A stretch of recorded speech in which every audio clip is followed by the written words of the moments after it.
سيارة نيو المغربية تقترب من الخروج للنور بهذا السعر. من المقرر طرح سيارة نيو المغربية محلية الصنع في سوق المملكة خلال الأسابيع المقبلة. يشكل طرح السيارة الجديدة علامة فارقة في صناعة السيارات في المغرب، الذي يسعى للاستحواذ على حصة من سوق المركبات العالمية.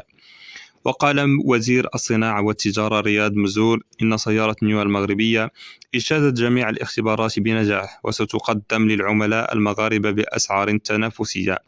سعر سيارة نيو المغربية: قال مزور في مقابلة مع برنامج جراند فورما 360 إن العلامة التجارية المغربية في طور الموافقة عليها من قبل السلطات المختصة، مؤكدا أن وزارة الصناعة لديها فرصة لرؤية سيارة نيو المغربية في المعاينة.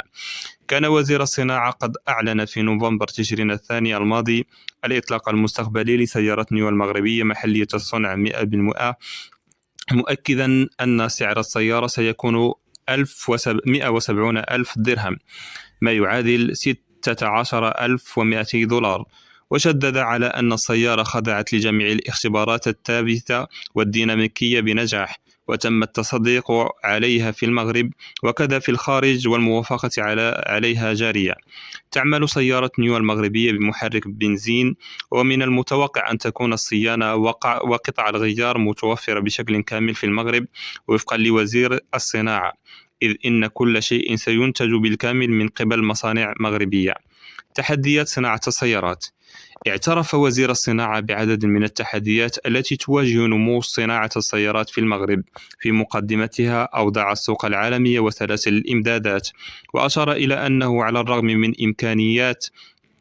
إمكانات المغرب التي تؤهله إلى احتضان مصنع ثالث للسيارات، فإن أوضاع الأسواق العالمية حاليا تحول دون تنفيذ ذلك. وقال خلال مشاركته في برنامج جراند فورما: المغرب في وضع مثالي لجذب أي مصنع للسيارات، ومع ذلك فإن الوضع الحالي يجعل هذا الأمر صعبا حتى لو كان هناك إمكانيات لذلك. وأضاف أن السوق الأوروبية هي السوق الرئيسية للسيارات المغربية، بالإضافة إلى أن سوق السيارات العالمية بتراجع في الوقت الراهن، لذلك فإن القدرات الحالية لا تستعمل بنسبة 100%. وأوضح أن من بين التحديات وجود مشكلة اختناق حرجة، خاصة على مستوى سلسلة القيمة، وفي مقدمتها الرقائق الإلكترونية، فضلا عن أن بعض المواد الخام غير متوفرة.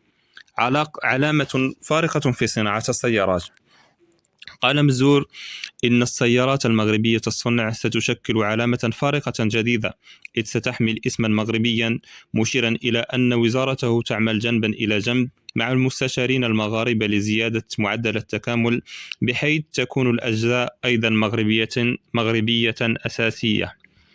مغربية أساسا. وأضاف: في الوقت الحالي ستكون سيارة نيو المغربية مخصصة للسوق المحلية، لكننا واثقون وسندعم ونبذل قصارى جهدنا حتى يكون لها حصة من السوق الدولية. وشدد المسؤول المغربي على أن البلاد يجب أن تفخر بإنجازاتها في صناعة السيارات.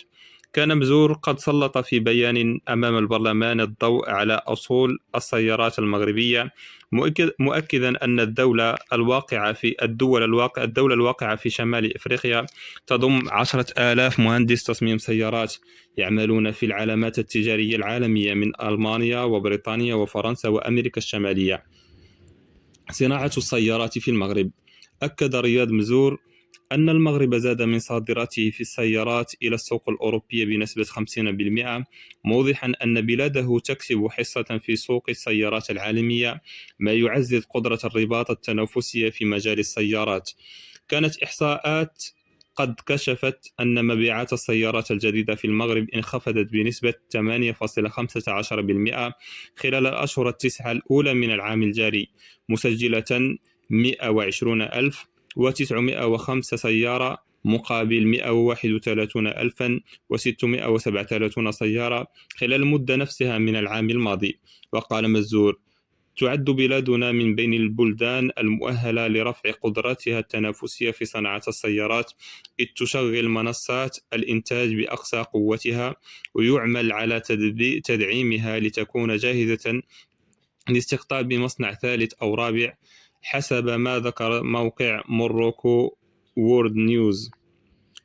وتترقب صناعة السيارات في المغرب نموا كبيرا خلال السنوات المقبلة من خلال تنفيذ 3 خطوات، وهي رفع مستوى الاندماج المحلي إلى 80% وتحقيق الحياد الكربوني في القطاع، إضافة إلى دفع الاستثمارات المحلية للعمليات الإنتاجية من أجل الوصول إلى هدف إنتاج 1,000,000 سيارة سنويا.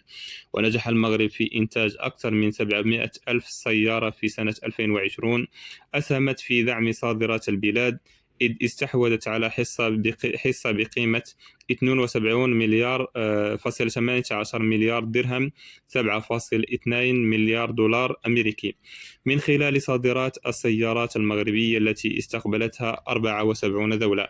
وفي عام 2021 منحت المنظمة الدولي لصناعة السيارات المغرب ترتيب 19 بين الدول المنتجة للمركبات في العالم، والمرتبة الثانية على المستوى الإفريقي.